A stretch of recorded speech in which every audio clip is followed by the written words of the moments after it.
Bharat smart services app ఉపయోగించి metre readings ఎలా capture చేయాలి. లాగిన్ అయిన తర్వాత మీరు యాప్ డాష్ బోర్డ్ కి చేరుకుంటారు. కింద ఉన్న నావిగేషన్ బార్ లో స్కాన్ పై ట్యాప్ చేయండి. ఇప్పుడు మీకు 2 ఆప్షన్లు కనిపిస్తాయి, క్యాప్చర్ ఫోటో మరియు క్యాప్చర్ లైవ్. ముందుగా మీ కెమెరాను మీటర్ డిస్ప్లే వైపు చూపించండి. తర్వాత రియల్ టైమ్ లో మీటర్ రీడింగ్ క్యాప్చర్ చేయడానికి క్యాప్చర్ లైవ్ ను సెలెక్ట్ చేయండి. ఇది రియల్ టైమ్ OCR టెక్నాలజీతో కెమెరాను ఓపెన్ చేస్తుంది. యాప్ మీటర్ విలువలను ఆటోమేటిక్ గా గుర్తించి చదివేస్తుంది. సిస్టమ్ 4 మీటర్ పారామీటర్లను ఒక్కొక్కటిగా క్యాప్చర్ చేస్తుంది.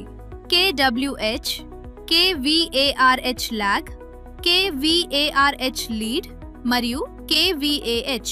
మీటర్ డిస్ప్లే మారినప్పుడు రీడింగ్స్ ఆటోమేటిక్ గా అప్డేట్ అవుతాయి. మీరు మాన్యువల్ గా ఏమీ ఎంటర్ చేయాల్సిన అవసరం లేదు. అన్ని 4 విలువలు క్యాప్చర్ అయిన తర్వాత రీడింగ్స్ ను ఒక్కసారి చెక్ చేసి సబ్మిట్ పై ట్యాప్ చేయండి. సబ్మిట్ చేసిన తర్వాత మీ డేటా సక్సెస్ఫుల్ గా సేవ్ అవుతుంది మరియు మీరు తిరిగి డాష్ బోర్డ్ కి రీడైరెక్ట్ అవుతారు.